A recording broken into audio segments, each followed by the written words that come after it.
Bom, beleza, gente. Então, hoje a gente vai começar o que seria, bom, nossa, um dos últimos assuntos para a gente tratar, que é a questão do sistema de amortização. O que eu vou abordar aqui com vocês são os dois principais que a gente usa.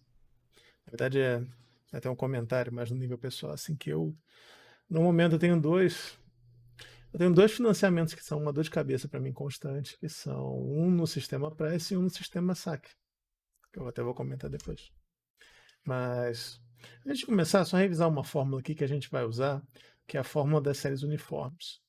Ela diz para a gente a relação que existe entre o valor futuro quando eu faço um depósito constante durante um período de tempo. Então, só relembrando a fórmula, essa daqui a gente vai usar um pouco mais lá embaixo. Bom, explicar a sistema de amortização não é necessariamente complicado, mas eu deixei ele por último e deixei para aquelas aulas do Excel primeiro, por quê? Vocês vão ver que calcular, embora a ideia seja simples, calcular as parcelas e calcular o saldo devedor e a amortização na mão, é meio chatinho. É interessante a conta de fazer até para a gente treinar, fazer conta e tudo mais, mas é interessante talvez olhar e partir direto para o Excel para esse tipo de problema específico daqui. Então, vamos lá. Explicar a ideia daqui para vocês do sistema de amortização. Então, o primeiro deles, esses são os que são. Existem outros modelos de sistema de amortização, mas esses dois aí são os que a gente usa mais. Começando com a ideia básica, tá? Que um sistema de amortização serve para quê?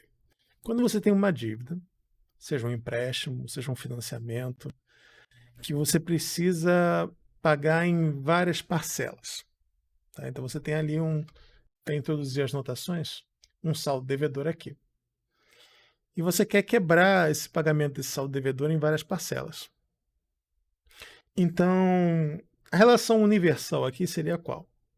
Cada pagamento de cada parcela a gente representa por P. Cada pagamento de cada parcela tem duas componentes. Um deles é o componente dos juros, que são um dinheiro extra que você vai pagar para justificar essa operação financeira existir. E o outro é a amortização. O que é a amortização? A amortização, ele basicamente é quanto daquela parcela, qual é o valor daquela parcela que vai ser abatido do saldo devedor. Então, essa seria a ideia básica dos dois modelos. Aqui no Brasil, os dois tipos de sistemas de amortização que são usados pelos bancos mais comuns são o sistema Price e a tabela SAC. Começar com o Price, que ele é o mais simples de entender, pelo menos a ideia. A ideia do Price é que as parcelas são sempre as mesmas que você vai pagar. Quando que esse tipo de modelo é usado? Quando você fazer, por exemplo, um empréstimo consignado. Eu tenho um que eu tive que fazer para terminar a construção da minha casa. Ou quando você faz um pagamento de carro, financiamentos em geral, sempre que. Aqui no Brasil, pelo menos, quando você tem um financiamento que as parcelas são sempre as mesmas durante o financiamento, você está usando o sistema Price. Em contraste, a gente tem o sistema SAC, que aqui é mais usado para a gente quando eu falo, por exemplo, no financiamento de casa.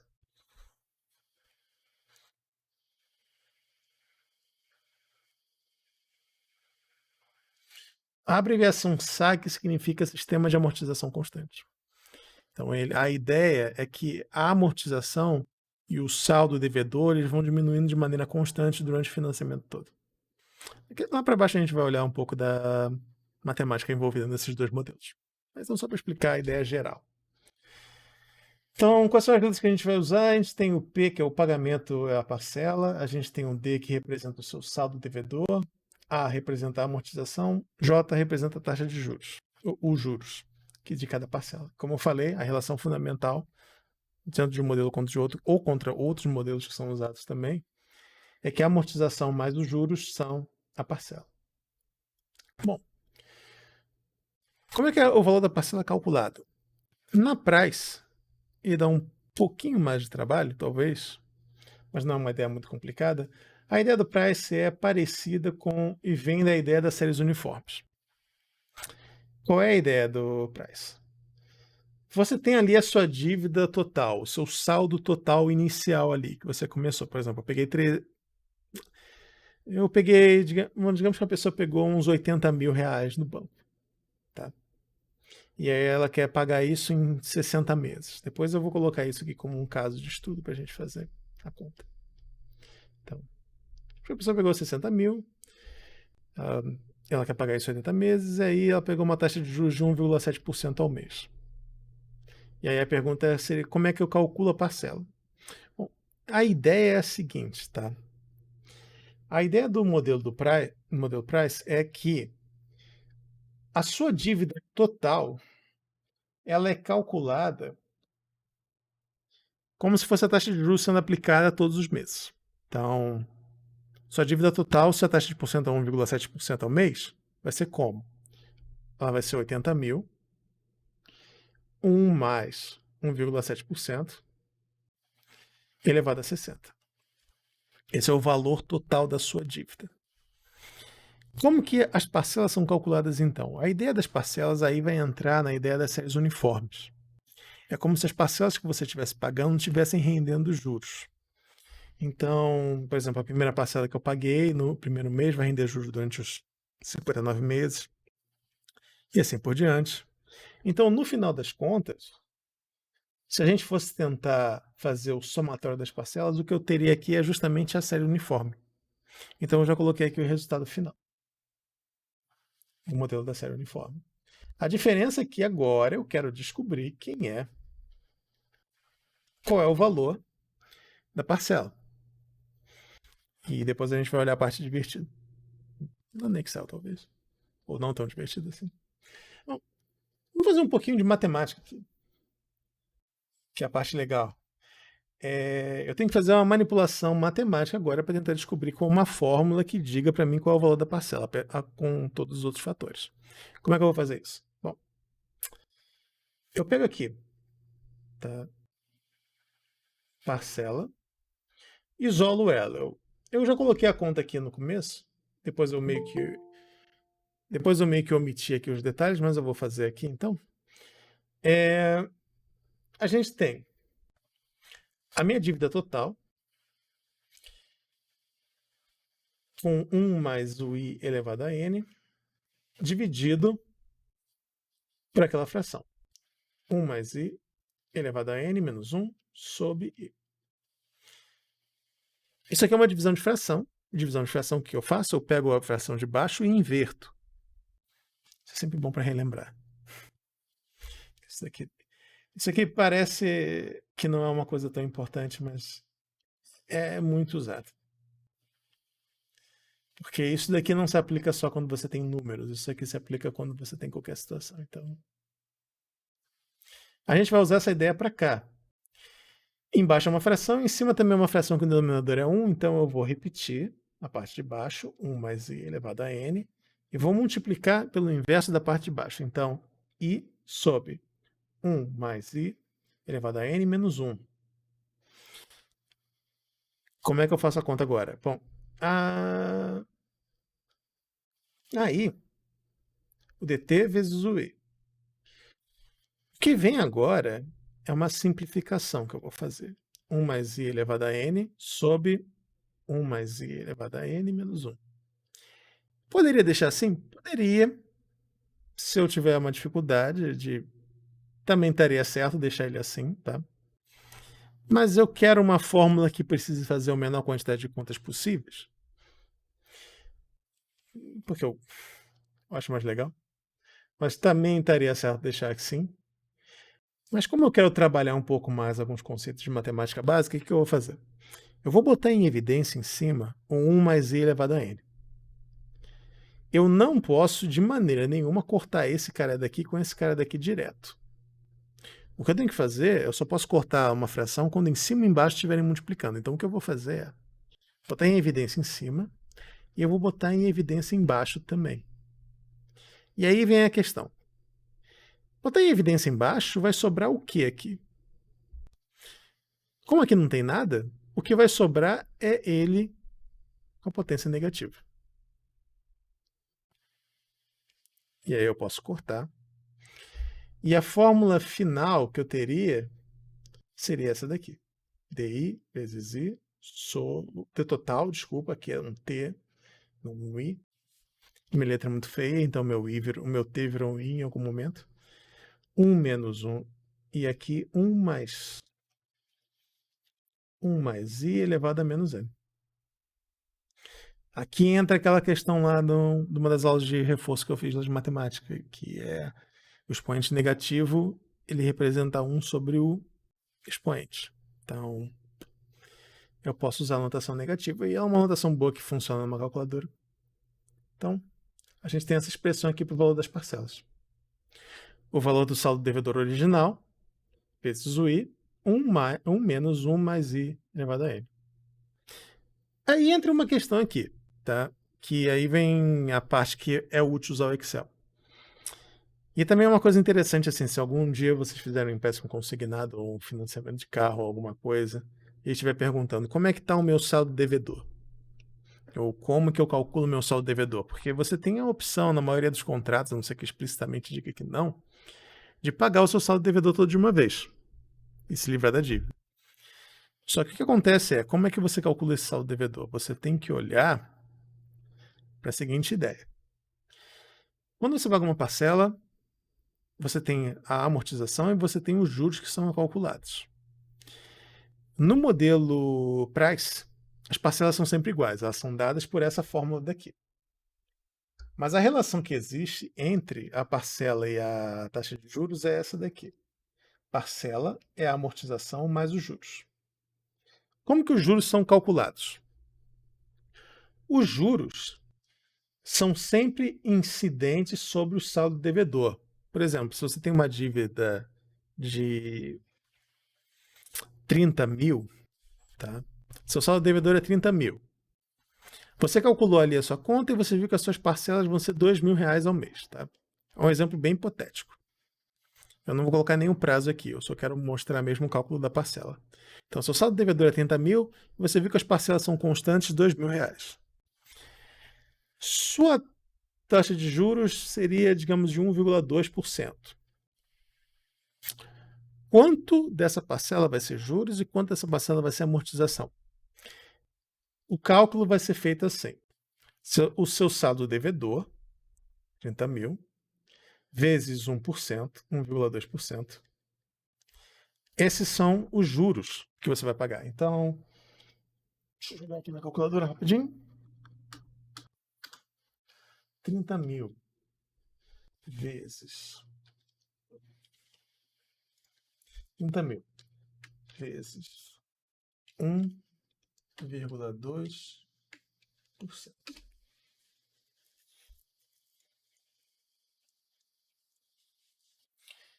Então, R$ 360.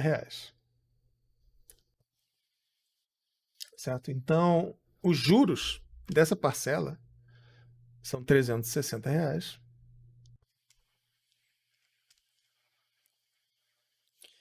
E a amortização vai ser o resto. Então, subtrai aqui 2.000. 1.640. Então, a gente tem 1.640 vai ser a amortização. E o que significa amortização? Significa que o seu saldo devedor no mês seguinte vai ser igual a 30 mil menos 1.640. Esses R$ 360 aqui de juros, é só isso. Esse dinheiro não vai entrar no cálculo do saldo devedor. Isso aí é o extra que você está pagando. Então, o seu saldo devedor vai ser igual a 30 mil menos 1.640. 300? Ou 30? Botei 300 mil. Eu botei 3 mil. 30 mil menos 1.640. Então, o seu saldo devedor passa a ser 28.360. Se eu quiser já calcular, os juros da próxima parcela, eles iam ser 1,2%. Os juros seriam 340. Então, Uma coisa que a gente vai ver quando a gente chega lá na hora de montar a tabela para isso mesmo é que os juros nesse modelo de financiamento vão decrescendo. Você começa o começo do financiamento pagando uma quantidade absurda de juros, você quase não tem amortização. E lá no final você quase não paga mais juros, você só paga amortização. Então, 30 mil menos 1.640. Seu saldo devedor seria 28.360. 28.360. Isso acaba gerando uma situação que às vezes é meio chata, assim, que... por exemplo, a situação, de novo, voltando para o meu caso pessoal do meu empréstimo consignado, que é uma coisa que me ocupa, assim, às vezes. Como eu já estou no final do financiamento, chegou num ponto que não valeria mais a pena eu pagar, porque a diferença entre os juros que eu estou pagando e o saldo devedor é irrisória, assim, tipo uns R$ 400. Mas a parcela é gigantesca, é só porque, por causa da forma que a tabela Price funciona, se você chega no final do seu financiamento, você só está pagando a amortização, os juros ficam todos lá no começo. É mais ou menos assim que funciona a conta. Então, tentar matar a sua dívida no começo do financiamento acaba sendo a melhor opção se você tiver essa opção. Se você chegar no final, não vai fazer muita diferença. Mas aí a gente olha a tabela e vê realmente como é que isso funciona. Vamos falar agora sobre o saque. Eu nem escrevi nada aqui no saque, mas é porque o saque em si não é muito complicado. Eu achava que eu tinha escrito alguma coisa, só que eu acho que apagou por algum motivo. Bom, enfim. Saque é o sistema de amortização constante. O sistema de amortização constante significa o quê? As parcelas nesse modelo são variáveis. Então, os juros que você paga mês a mês são calculados do mesmo jeito. Tá? Os juros que você calcula mês a mês são o seu saldo devedor vezes a taxa de juros. Isso também não muda nesses dois modelos. Então, o que vai mudar é que a amortização que você paga é constante. O A é uma constante. E o A, ele é calculado pegando o seu saldo devedor e dividindo pelo número de parcelas que você tem da amortização. E aí a fórmula da parcela fica um pouco mais complicada, porque a fórmula da parcela vai ser os seus juros mais a sua amortização. Então vamos olhar aqui um exemplo concreto para a gente ter uma ideia de como é que ficaria essa conta. Depois a gente vai dar uma olhada e ver como é que montaria uma tabela para isso. Fazer essas contas. Então, vamos começar. Digamos que alguém queira comprar uma casa no valor de R$ 250.000, que tenha em, digamos, 10 anos. Então, eu quero fazer um financiamento lá na Caixa da Vida, 250.000 em 10 anos. Qual é o valor da amortização nesse caso? O pagamento geralmente é feito mensalmente, então 10 anos vai corresponder ao quê? 120 meses. Então, o valor da amortização ele é igual a quanto? 250.000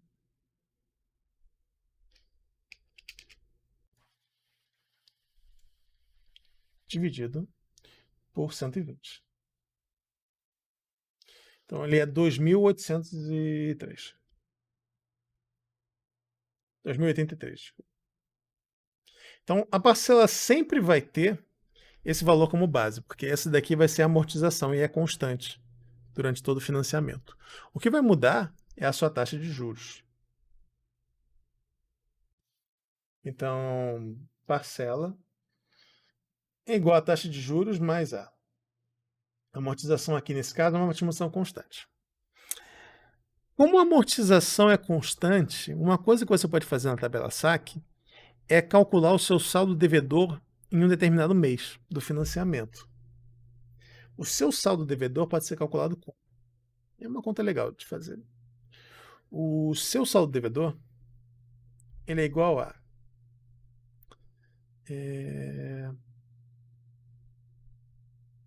o seu saldo devedor inicial menos a sua amortização vezes o número de parcelas que você já pagou. Então, saldo devedor atual, eu vou chamar ele de DA, e o número de parcelas que você, o número de parcelas atual que você já pagou. Então, N a parcelas pagas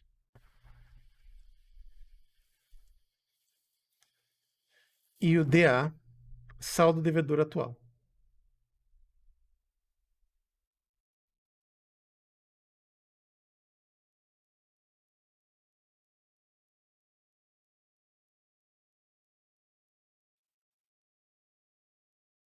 O que acaba acontecendo aqui é que isso dá uma relação de recorrência.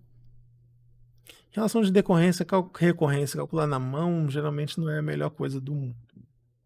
Sempre que a gente tem um problema de relação de recorrência, na mão dá. É uma coisa que aparece bastante quando eu trabalho com séries também. Quando vocês chegarem lá em cálculo, vocês vão ver isso bastante. Mas quando você tem uma relação de recorrência, em geral, você calcula um valor de uma etapa a partir dos valores das etapas anteriores. A maneira mais fácil de fazer isso mesmo é escrevendo um programa que faça isso para você. Porque é uma conta meio monótona. Então, e às vezes é difícil. Às vezes o gasto que você tem para conseguir encontrar uma fórmula explícita não compensa. Nesse caso daqui até daria para a gente tentar pensar numa fórmula explícita para ela, mas eu não sei. Ah, não, peraí, o que eu tô falando? Não, não tem fórmula de recorrência aqui. Ixi. Deixa eu parar aqui rapidinho. Tá, problemas técnicos, então. Agora eu retomei a gravação. Não, é que eu tinha escrevido uma besteira ali. Eu só parei para consertar. O saldo devedor atual é sempre o seu saldo devedor original menos o número de parcelas que você pagou. E cada um deles tem amortização ali. Então, você até consegue tirar uma fórmula para cá. Mas é uma fórmula meio chatinha. É mais fácil fazer a conta quando você montando uma tabela. Mas beleza, então... Nesse financiamento hipotético aqui, quanto que a pessoa pagaria, digamos, no primeiro mês? Se a gente fosse fazer a conta. A amortização é constante, ela é R$ 2.083. Quanto ela vai pagar de juros no primeiro mês? No primeiro mês, como o meu saldo devedor ainda é 250 mil, o que ela vai pagar de juros é... Ah, eu não botei taxa de juros. Taxas de juros geralmente são calculadas nesse tipo de modelo de financiamento, elas são dadas de forma anual, então a gente teria que ter um trabalho adicional de calcular. Por exemplo, acho que o meu financiamento da minha casa foi 8,9% ao ano. Mas digamos que o financiamento ao mês seja alguma coisa na casa dos 0,9% ao mês. Isso parece baixo, até que você começa a olhar para o prazo. O problema de um prazo desse tamanho é que 0,9% ao mês, embora pareça pouco, na verdade vai se tornar uma coisa gigantesca. É meio que um efeito bola de neve. Então, no primeiro mês, quanto a pessoa pagaria? 0,9%.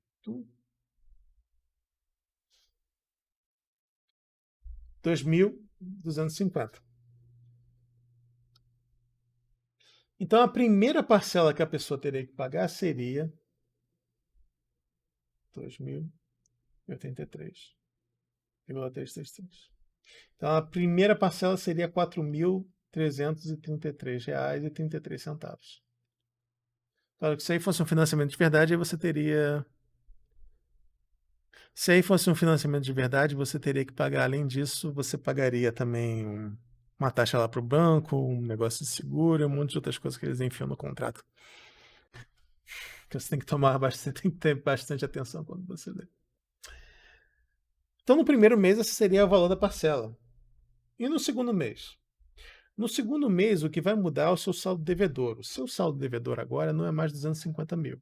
O seu novo saldo devedor seria 250 mil menos 283,333. Então, 250 mil menos 2083,33. Então, o seu saldo devedor vai ser vezes 0,9%, 2231, 2231, 2503. 2231,25003.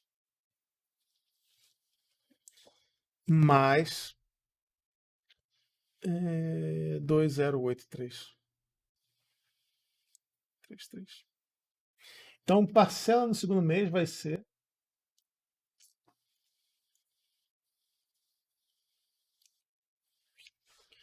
do 4.314. 4.314,58. Então, nota, teve um decréscimo de uns R$19, mais ou menos, de uma parcela para outra. Eu não vou elaborar muito nas contas, porque esse é o tema do último trabalho que eu quero passar para vocês, mas você consegue tirar uma fórmula também, e você consegue deduzir na matemática que esse desconto aí de uma parcela para outra, na verdade, é constante. Quando você vai passando da primeira parcela para a segunda parcela, depois para a terceira parcela, a diferença vai ser sempre a mesma, de uma para outra. Certo? Então, a característica da tabela Price da tabela SAC, é que as parcelas vão diminuindo. Isso é bom, dá uma ilusão assim de que você está ganhando mais dinheiro mês a mês. Tipo, meu financiamento da casa começou num valor, ele já baixou uns R$200 nos últimos 200 anos, nos últimos 2 anos. Ele já baixou uns R$200 em relação ao que era. É uma ajuda. Parece menos pior do que realmente é. Mas é meio. Bom, então, esses são os modelos que são normalmente usados aqui no Brasil. Como eu falei, esse aqui é o modelo clássico se você quer fazer um financiamento de casa. É esse que vai acabar sendo. Eu e você falar no banco, eles vão te dar. Na verdade, você tem uma opção, você pode escolher o Price ou o SAC. Eles montam lá para você uma simulação e colocam lá para fazer a conta. E também tem um modelo lá do Price. Esse daqui é mais comum quando você faz um financiamento de carro, alguma coisa assim. Então, esses são os modelos de financiamento que a gente tem. Bom, vou dar uma pausa aqui na gravação e depois eu vou fazer a parte agora do Excel. Que talvez seja a parte interessante. De montar uma tabela que de fato é isso. Porque é uma coisa que você acaba tendo que usar mesmo no dia a dia. Por exemplo, quando você tem um empréstimo desse, você tem que fazer a declaração do imposto de renda, você precisa colocar lá o seu saldo devedor. E às vezes é meio chato correr atrás de uma calculadora e conseguir fazer a conta. Então, às vezes eu faço a conta na mão mesmo para me calcular meu saldo devedor. Que é mais fácil do que tentar jogar e tentar adivinhar. Porque não é uma informação tão fácil de achar assim no banco. Vamos lá, então. Vamos agora passar para o Excel. Bom, eu vou pegar aqui um exemplo hipotético para mostrar para vocês como é que construiria uma tabela caso a caso. Então eu quero fazer aqui seguinte problema. A pessoa pegou um empréstimo consignado e ela conseguiu uma taxa de juros baixa porque, bom, se a pessoa é funcionário público, ela tem mais benefícios, aposentado também. Agora, aposentado é quase uma coisa predatória, então vamos fingir que a pessoa é um funcionário público só, que é menos mal. E ela pegou lá um empréstimo consignado no valor de 83 mil, 60 meses para pagar em 1,2% ao mês. Eu quero calcular o quê? Eu quero saber quanto é o saldo devedor em cada mês. Eu quero saber quanto foi o total já pago, tá? Porque isso aí é uma coisa para controle financeiro. Então, eu tenho assim. Eu quero saber qual é o valor da parcela. Então, eu vou fazer uma tanto para saque quanto para price. Na price, o valor das parcelas é constante, mas de qualquer maneira a gente calcula para ver quanto vai ser. Então, vamos colocar aqui dívida contraída, dívida, prazo e taxa de juros. Então, a dívida nesse caso daqui foi 83 mil. O meu prazo, 60 meses. A minha taxa de juros, 1,2% ao mês. E quando for calcular para price, eu quero fazer o quê? Eu quero saber saldo devedor. Na verdade, mês. E aqui, vamos fazer um truquezinho com Excel. Eu vou estar no mês 1, eu vou escrever aqui mês 2, e aí eu vou fazer o seguinte. 1, 2.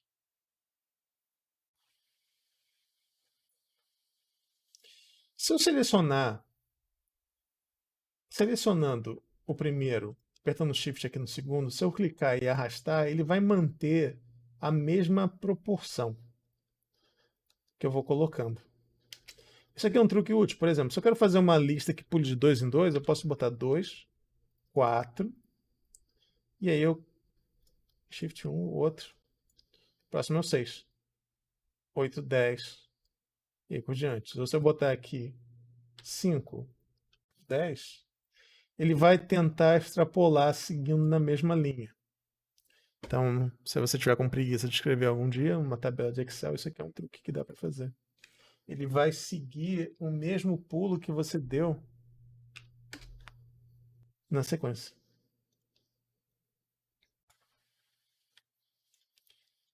Isso é um truquezinho útil para colocar. E claro, como aqui é um negócio que eu quero ir mês a mês, então não preciso de tanto. Não, eu quero saber o seguinte, meu saldo devedor.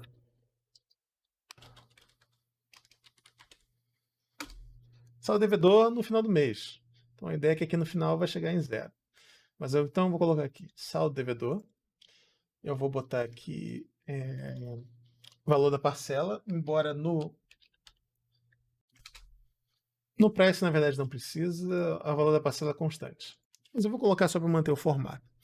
E depois eu vou mudar e aproveitar a mesma tabela que eu usei para montar a outra. Eu quero saber a amortização.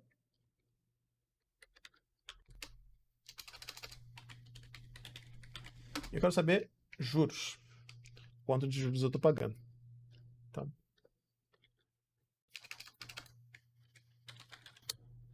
tentar montar agora as fórmulas e tentar jogá-las aqui. Então, a primeira coisa, no modelo price, a parcela é sempre constante. Então, para o modelo price, vou calcular aqui uma parcela constante. Deixa eu só botar uma coisa diferente aqui. Parcela price. E aqui, eu já vou me preparar para o próximo. Amortização. Certo. Porque essas daqui não mudam. Então, eu posso calcular separada sem ser na parte da tabela mesmo ali. É a parcela do price. A fórmula da parcela, a gente acabou de ver, ela é meu saldo devedor original vezes a taxa de juros sobre 1 menos 1 mais a taxa de juros elevado a menos n. Vamos botar isso aqui no Excel. Então, a parcela vai ser igual a minha dívida original, sem mudar nada, vezes a taxa de juros, dividido, abre parênteses, 1 menos, abre outro parênteses, 1 mais a taxa de juros. A taxa de juros, por sua vez, está elevada a menos do meu prazo. Então, essa fórmula daqui vai, ele não entendeu a minha fórmula. Beleza, imaginei que isso talvez fosse acontecer. O Porque o que eu queria aqui, na verdade, era menos 1 vezes isso. Também não deu. E tá zerando aqui.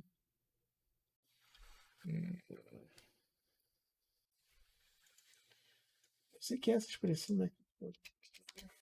É. Então, 83.000 dividido por...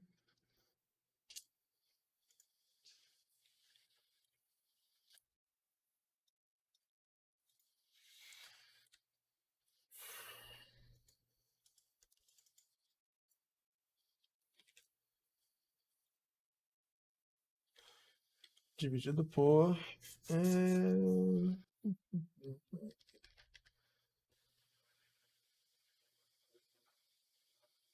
Não é taxa de juros. Ah,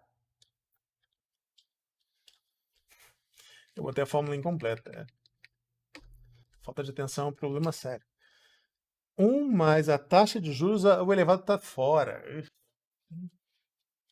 1 mais a taxa de juros, fecha parênteses, elevado, menos meu prazo. Fecha parênteses de novo. Então, fecha parênteses mais uma vez. Pronto. Agora foi. Bom, isso aqui está no cifrão, então a gente diminui aqui a quantidade de casas decimais. Esse é um botão para você fazer isso, e você pode botar aqui em reais, só para ficar uma coisa mais bonitinha. Então, nossa parcela é sempre essa. Então, eu posso colocar aqui que a parcela é sempre esse valor daqui.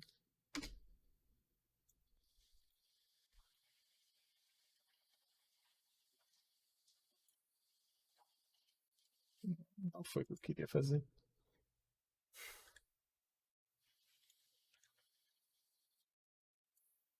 Hum,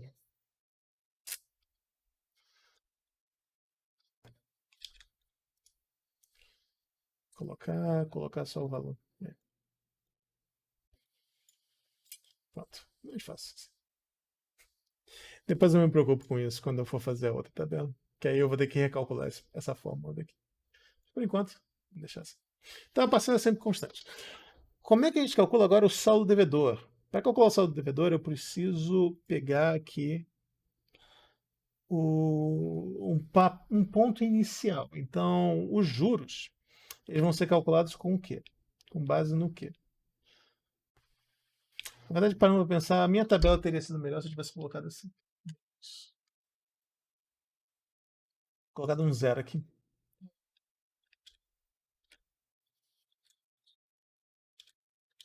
Vou botar um mês zero por quê? Vou botar um mês zero porque eu preciso num valor zero para botar ali. Então,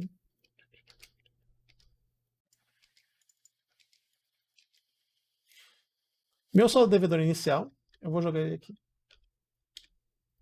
Minha parcela aqui, nada, porque essa linha tá só para fazer a conta, para ajudar na hora que eu for arrastar e jogar para baixo. Então, o meu primeira parcela de juros vai ser igual ao quê? É porque eu quero que a minha fórmula já fique montada de um jeito que eu consiga arrastar para baixo, para poder extrapolar ela. Então, a maneira que eu monto ela é o saldo devedor, esse fica constante, vezes. Aí, eu tenho que me lembrar como que o Excel faz isso. Eu acho que se eu botar um Excel.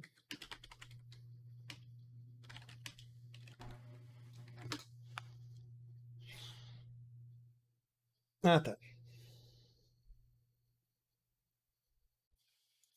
Existe uma coisa no Excel que a gente chama de uma referência absoluta, uma referência relativa. Se eu não quero que ela mude, tá? Eu não quero que a taxa de juros mude. Então, o que eu vou ter que fazer aqui para ele não mudar na hora que eu fizer o arraste da fórmula é colocar o símbolo de cifrão. Então, cifrão, taxa de juros. Não, não era cifrão.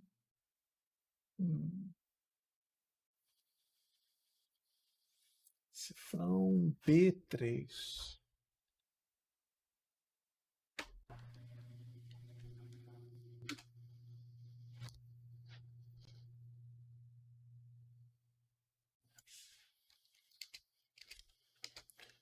Eu acho que no Excel é diferente do que, do que no Google Docs. Eu vou ter que fazer uma gambiarra aqui. Literalmente uma gambiarra. Mas depois eu faço a gambiarra. Então, no momento, eu só apontei aqui a taxa de juros. Tem duas gambiarras que eu pensei em fazer. Eu vou tentar fazer uma mais elegante.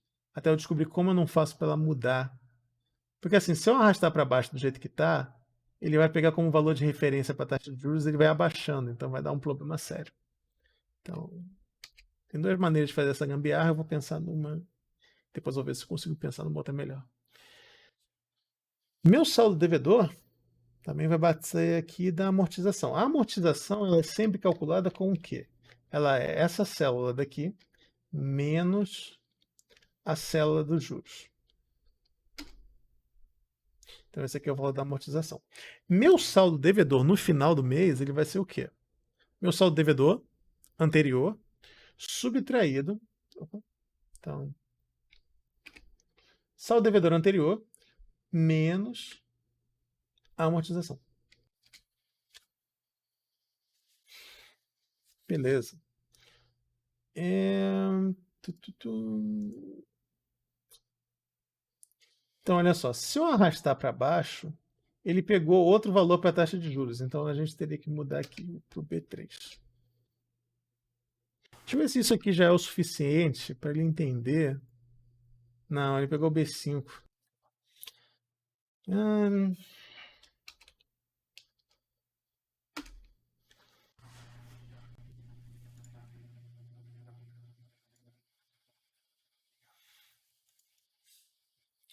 Não façam isso que eu vou fazer.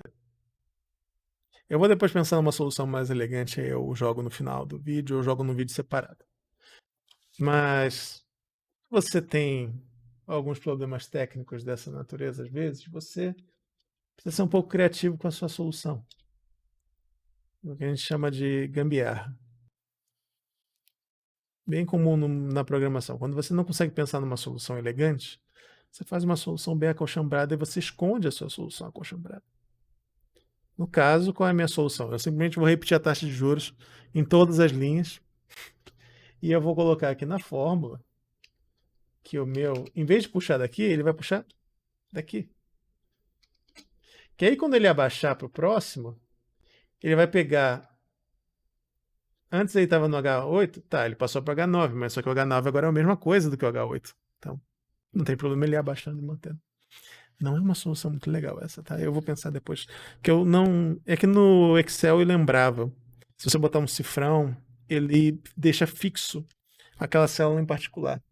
Só que eu não tô lembrando agora como é que faz isso no Google Docs. Então, depois eu volto e coloco a solução mais bonitinho. Só pra não parar o vídeo no meio.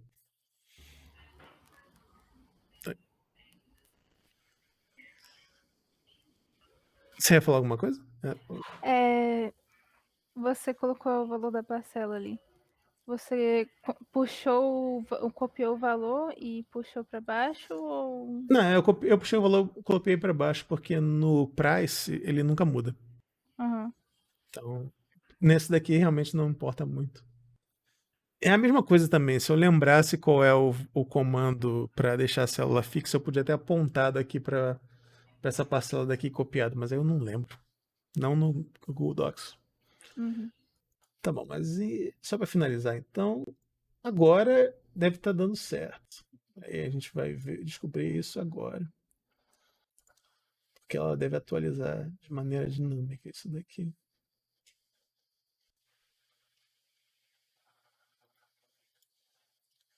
Tem um bug ali, eu espero que ele conserte. Não? Vamos voltar e descobrir o que deu errado aqui. Pera. A amortização, essa célula menos essa célula.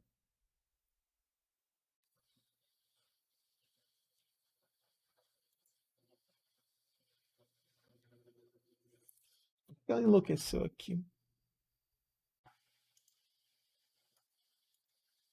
Ah, é porque eu não arrastei para baixo. Uf. Aqui fui eu mesmo que fiz a besteira.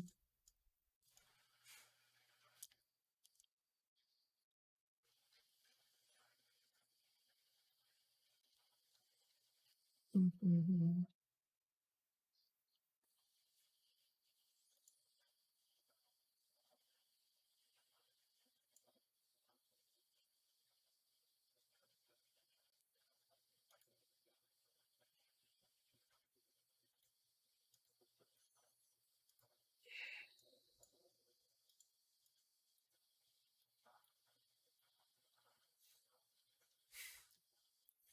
problema das gambiarras. Às vezes você faz essas contas assim, você não. Agora tá certo. Aí você chega no último mês e não tem mais dívida. O mês 60 é quando você finalmente termina de pagar. Tá, então, algumas considerações aí fica uma. Deixa eu esconder aqui a gambiarra. Até eu mandar consertar ela. Então, algumas considerações que eu queria colocar aqui para vocês no vídeo. O que acontece com o saldo devedor, no modelo Price, é que ele diminui menos do que você esperaria. Isso é uma coisa que eu senti quando eu estava, de novo, voltando para minha situação pessoal ali do empréstimo consignado. Eu sempre estava devendo bem mais, apesar da quantidade total que eu paguei. Porque assim, uma coisa que você pode fazer também, que é a coluna de depressão, é quanto você já pagou. Em valor absoluto. Em valor absoluto, quanto você já pagou seria o quê? Ele é o valor da parcela. Então você coloca aqui uma coluna apontando para cá. E aí a próxima você vai colocar assim: o valor da parcela anterior mais o valor da parcela. Então, se você quer saber quanto você já pagou no total do financiamento, você pode botar isso assim. Você vê uma discrepância assim. Então, digamos que eu contraí uma dívida de R$ 83.000 para pagar em 60 meses, 1,2% ao mês, você pensa, 1,2, tá, isso é pouco. Na verdade, no final do seu financiamento, você vai pagar um total de R$ 116.000. 117 mil. Claro, situações onde você realmente não tem uma escolha. Tipo, a minha era. Eu tinha que terminar de pagar a construção da casa. Não tinha de onde tirar esse dinheiro, não sei fazendo empréstimo. Mas no total, a pessoa pagou, além da dívida. Vamos colocar mais uma aqui. Mais uma linha de depressão. Isso aqui seria igual a o valor total que você pagou menos a sua dívida inicial. Então, quanto extra você pagou? R$ 33.000. Então, o total pago seria R$ 33.000, além dos 80 mil que você pagou. Então, isso aqui é sempre uma coisa boa. Esse número é sempre importante ter em perspectiva, assim, quando você vai fazer essas contas. Quanto extra você vai pagar? Mas, como eu falei, uma coisa que acontece é a taxa de juros, os juros são muito maiores no começo do financiamento do que no final. No final, você não está pagando quase nada de juros. E tudo que você está pagando é amortização. Então, quando você chega num certo ponto aqui, não tem mais diferença entre quase você pegar, por exemplo, eu estou devendo R$ 23.000. Eu só pagar R$ 23.000, eu me livro da dívida. Só que se você somar todos os valores que você tem para pagar ainda, isso dá 24.973. Não é uma diferença gritante ou significativa em relação a somar todas as parcelas e somar as parcelas. Tá, nesse caso até é R$ 5.000, mas bom, no meu caso seria mais para cá. 19 mil, 16 mil. Então, até vai, mas o problema é que você teria que tirar R$ 16.000 do nada. Então, acaba não compensando. Mas é uma coisa assim, você fica meio chocado no começo com um pouco você está pagando. E a razão para isso é essa matemática. Por causa da fórmula da maneira que a fórmula é feita, tá? Com as parcelas sendo constantes e os juros sendo sobre o saldo devedor, no começo do seu financiamento, você quase não paga nada de amortização e todo o seu pagamento está sendo concentrado em juros.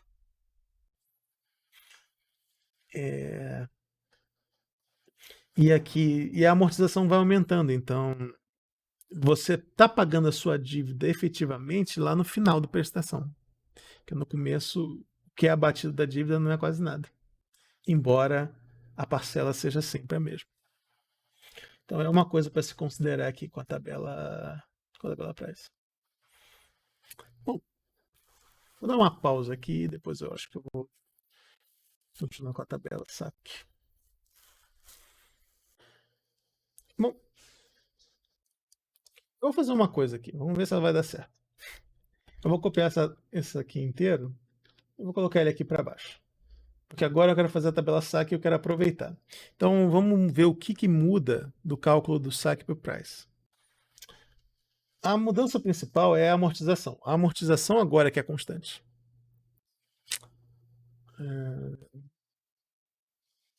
Na verdade, as minhas formas inteiras quebraram aqui quando eu fiz o Ctrl+C, Ctrl+V. Então, olhando para cá, não deu muito certo. Deixa eu fazer uma coisa. Em vez de fazer isso, eu vou fazer uma cópia da tabela saque.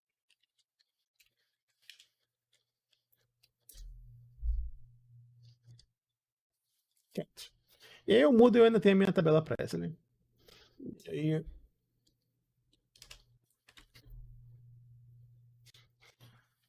a tabela saque, o que vai mudar nela? A questão é que o cálculo da amortização agora é constante. O cálculo da amortização é o valor da dívida original dividida pelo número de parcelas. Então, 83 mil dividido por 60. Oh, esqueci de botar um igual aqui. Então, igual. Então, a amortização é constante igual a 1.383. Então, igual.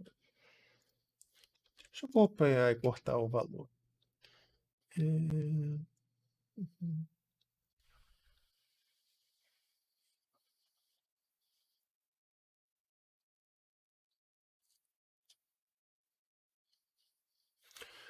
O saldo devedor ele vai continuar sendo calculado do mesmo jeito. Então, eu não preciso nem mudar essa coluna. Essa coluna daqui ainda é a mesma. O que muda é o seguinte, a parcela não é mais constante. Então, essa parte eu tenho que repensar como eu vou fazer. Os juros também não mudam. Eles também são assim. Então, o que eu tenho que fazer, na verdade, é só colocar que a minha parcela é igual esse mais esse.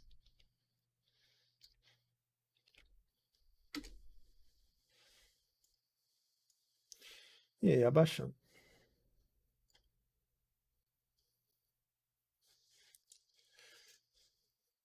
Tabela saque é fácil, entre aspas, de calcular.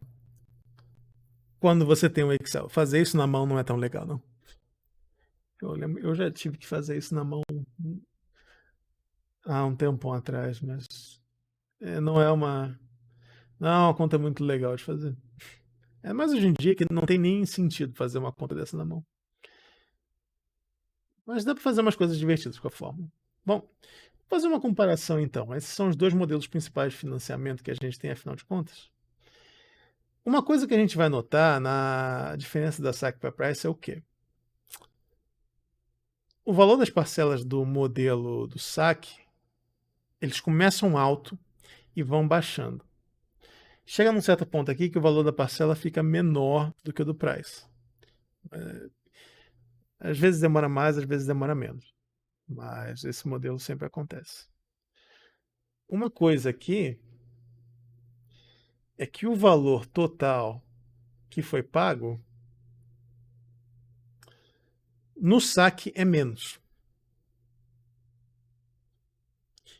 Na verdade, isso aí é até parte do trabalho. Eu vou ver se eu consigo fazer meio que um estudo dirigido para vocês tentarem provar, porque isso daí é matemática mesmo, e é conta. E não envolve muita matemática. Você não tem que fazer nenhuma desigualdade com integral, nem nada assim. Não é nada complicado. Tudo é matemática elementar, mas envolve bastante raciocínio. Então, eu vou ver se eu consigo fazer um estudo dirigido para vocês tentarem fazer essa comparação na fórmula e ver que quando é mais vantajoso fazer um, quando é mais vantajoso fazer o outro. Mas aí eu vou ter que elaborar o exercício para ser um pouco mais interessante. Mas sim, o saque, de maneira geral, você paga menos. O problema do saque é justamente o valor das parcelas no começo é muito alto. o saldo devedor também ele vai descendo mais rápido. Só que justamente porque o valor das parcelas começa alto, às vezes ele começa muito alto. Por exemplo, se você tivesse com um financiamento grande assim, não sei se vale tão super a pena assim. E às vezes também você não tem opção. Às vezes tem umas modalidades de empréstimo que automaticamente passam para esse daqui. Justamente porque aqui talvez fosse mais vantajoso para a pessoa e não para o banco.